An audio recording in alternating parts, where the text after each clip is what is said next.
Ashni Bihani joins us, Director with Future Consumer. Now, Ashni, good morning. Thank you for joining us.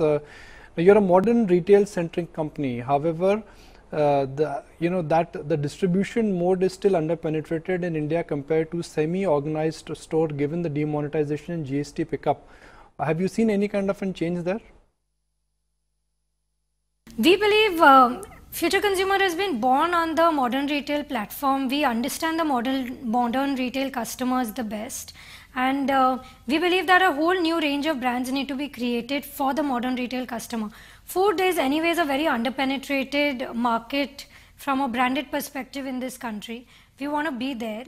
And FCL is going to fill in that niche. Right. Now, is there a difference in the distribution cost of modern retail and distribution cost for regular retail? What is the quantum of difference here? I think there's a significant advantage that we enjoy as a modern retail backed, being a modern retail dependent distribution network. One is certain kind of layers get wiped out of the system. We are able to track our secondary sales very, very frequently, and that gives us closer insight into what the customers also want. I think there's a significant cost saving, and also from a marketing lens, we do not need to advertise so much because our brands are built at the shop floor, and that seems to be a very cost-effective way of marketing. So to take an example, I think most steady-state FMCG companies spend around 8 to 12% on marketing. FCL last year would have spent around 1.8% on its marketing all in all. So I think those are significant business model advantages that we also additionally enjoy. Right. Ashni, you currently have an overall footprint in about almost 8 lakh stores. What would you like this increase to, and how will retail expansion contribute to Future Consumers' growth? I think from a retail expansion end, we believe that the small store network is really kicking in. I think we plan to launch 3 stores every day in the first quarter. Future Retail will be launching Easy Days stores. I think that will give us a huge revenue growth. Our brands will get penetrated, will reach closer to the consumers in every which way. Additionally, Future Retail is also conceiving a digital backbone, a digital distribution highway in the form of Aadhaar wholesale centers, which will take our brands into more markets than just necessarily the markets where our small store networks will penetrate. Okay, so to what extent then, Ashni, is Future Consumer dependent on Future's own retail brand to distribute its products? And also the last time we spoke, you told us about opening small stores across the country as well. What's the update on that front? So I just mentioned that the small stores, we're going to be opening 3 per day in the first quarter. We are confident of doing that of the next year. So I think next year we'll have a significant amount of reach through our small stores. Currently, FCL's 75% revenue comes through the Future Group network and 25% from otherwise. I think we are very, very strong and feel confident of our presence in other modern trade. We are also distributing some of our products through the Indonesian distribution network. Some of our other brands are also finding good presence across general trade. I think our strategy is in work where we believe that through our wholesale digital distribution model, we'll achieve better scale of distribution at large. Okay, let's talk about products now, because currently when it comes to food, staples, fruits, etc., that they form a bulk of your portfolio. Now, unfortunately, margins are very wafer thin over here. How is it that you plan to grow your high margin product portfolio, and how do you see the contribution from that segment actually increase?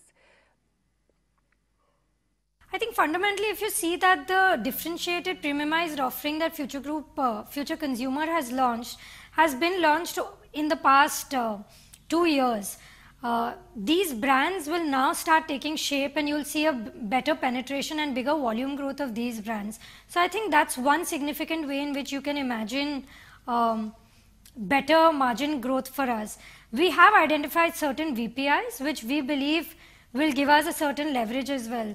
For example, the previous generation 8 lots of ketchup. We ate ketchup with almost everything. We believe that today's new generation is going to do the same with mayonnaise. So I think we have the ambition of making mayonnaise as big as ketchup. These kind of big category bets that we will take will enable us to get better margins. The other thing I feel that will help us is actually also our focus on our home and personal care portfolio. We have a whole lot of launches planned even in that. We're getting into the baby grooming space and accessory space through Puretta as a brand. We've just entered the smart home cleaning space through Prim as a brand. There is plans of getting into a grooming accessories brand. I think Kara as a brand has grown significantly for us. So through an HPC portfolio correction and operating margins, operating leverages kicking in, we believe that our gross margin profile should improve year on year significantly. Whereas your food brands have done well, your home consumer brands or personal care brands have not really been big hit, so to speak. Why is that? Actually, we feel very confident of all the brands that we've launched, barring having to, relaunch a certain product in a new packaging. We've had good successes all throughout. In fact, in home and personal care, we have achieved better growth. So if you look at toilet cleaner as a segment, we've already enjoyed 45 to 50% of the market share in our stores where we sell it. Similarly with utensil cleaner gel, I think that's been a new introduction this year, and we've got again a significant amount of share even in that. We believe that we will become household brands and household names soon. You will see a lot of effort from us in the direction to get there. What sort of positioning do you or are you targeting for some of your key products or key brands like Golden Harvest, Tasty Treat? What is the market share like, and what do you think could be the brand size for some of these businesses? Sure. So if you see Golden Harvest, I think we enjoy a huge market share in our stores of Golden Harvest. I think it's a brand that we've built over a period of time. Customers are now recognizing it. It's getting into households every month, year on year. It's been a steady sort of a brand for them. It's offering them a certain quality promise at large as well. So Golden Harvest is a significant kitchen brand, a significant groceries and kitchen brand at large. If you look at Tasty Treat as well, we've been able to find good opportunity areas in Tasty Treat itself. So let's look at wafer biscuits. It's again a category where barely any brands exist. There have been traditionally issues with fill rates, etc. With wafer biscuits itself, we enjoy 85% market share in our own stores. Additionally, it is also getting distributed to over 20,000 plus outlets through the Indonesian distribution partnership that we have. So I think each of these brands are positioned very uniquely. Every category, we think of the brand in the category and what role it can play in the category. And we fight hard with consumer insights to win the customer's attention at the shop level. Right. Ashni, you've relied a lot on tie-ups and joint ventures for expansion to different categories. How does that give you an edge versus developing brands in-house? Also, would you keep your focus on niche categories only now?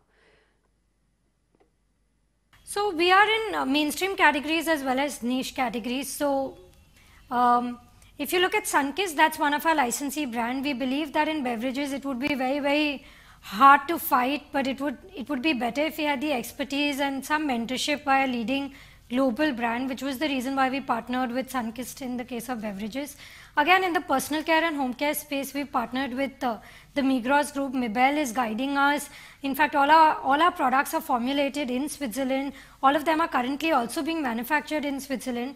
So we wanted to make sure that we have the best-in-class quality at large in many of these very competitive categories, which was the reason why we have done some partnerships.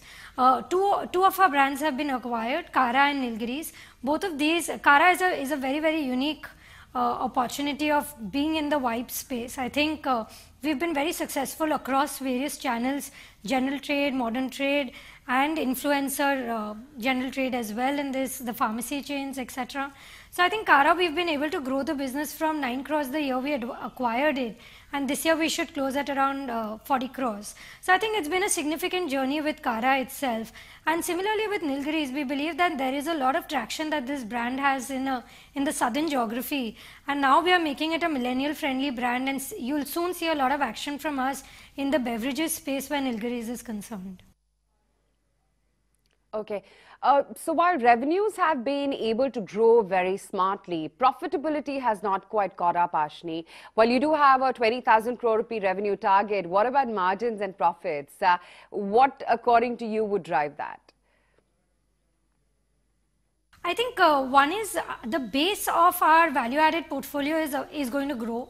That's very, very clear from our side.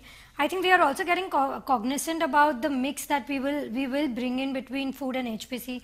As we all know, HPC categories enjoy a higher gross margin. That will help us. And overall, I think efficiencies will come in through the chain. There are investments we've made also in manufacturing. All of these put together, when the whole value chain starts to work and the supply chain efficiencies will come in, we believe gross margin and overall margins will start looking healthy. Rashni, thanks a lot for that.